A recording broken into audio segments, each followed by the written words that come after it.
Hi friends, so today I'm going to share with you all an important jewelry making tip that all the people who make handmade jewelry, especially earrings, use very often.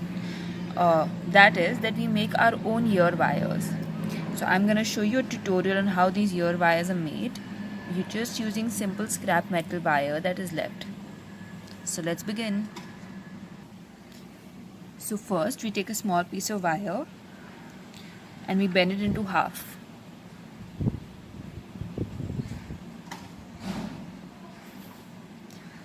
And then we take our plier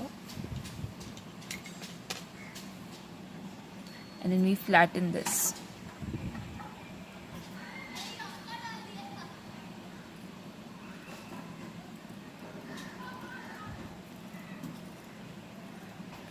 Once this is flattened up to this much, we cut the half.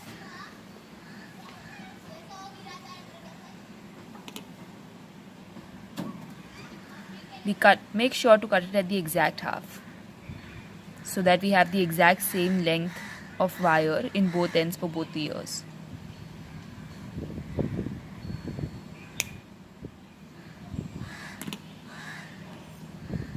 Now you see we have two similar looking pieces of wire. Now I'm going to take my round nose plier to make the shape of the ear wire. So this curve area, we're going to take advantage of this curve that's already available, and we're going to make the hoop area which will be attached to our earring. I hope it's clear for you to see. Yeah, so I take this to the end of my round nose plier and then I curl it into a circle.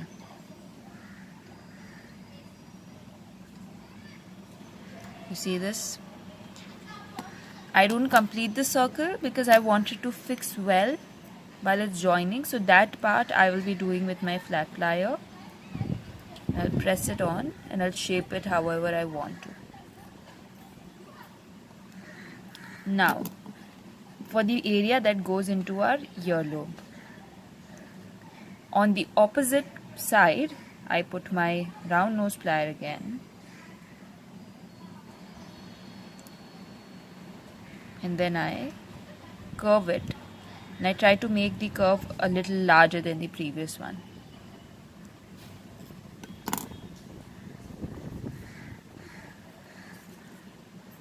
And I flatten it.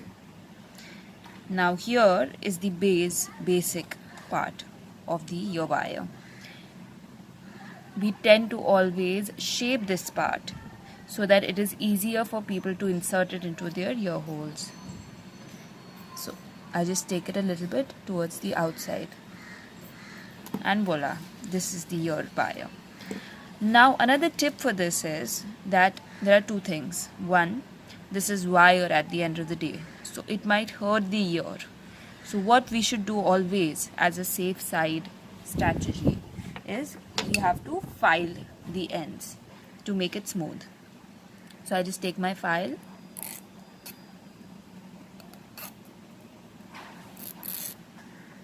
and you just keep on touching till you feel that it's not sharp anymore and it will not hurt the person.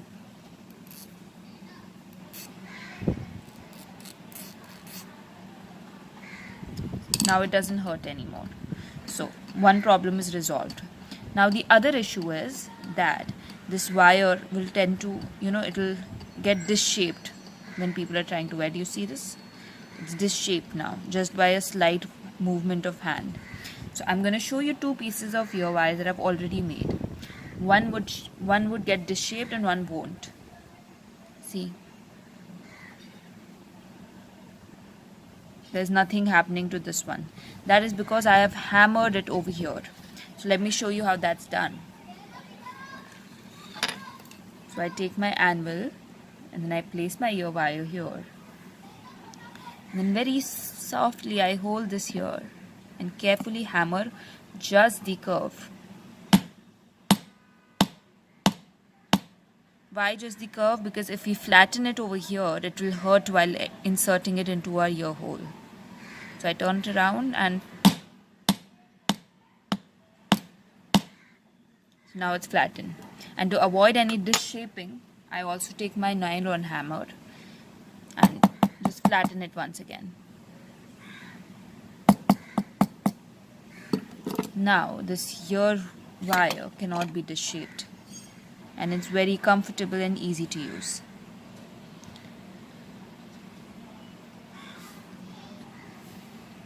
And friends, that's exactly how the ear wires are made, and these ear wires are then used on your earrings. I hope you've liked the video, and I hope this is helpful for all you new jewelry maker out there, and also for people who buy handmade jewelry and really want to know whether how their things are made, and how to recognize handmade work apart from the machine made work. So you can always see when you're buying jewelry, and if it's priced lower than the other handmade jewelry out there, you would see that small things like these, like the ear wires, or in the pendants, the hooks, the chain, etc., you can see the difference in the handmade pieces as well as in the machine made pieces, and you can see and judge the pricing accordingly. So hope to help. Alia from Charming Island by Alia here. Thank you and bye bye. And please don't forget to like, subscribe and share my videos.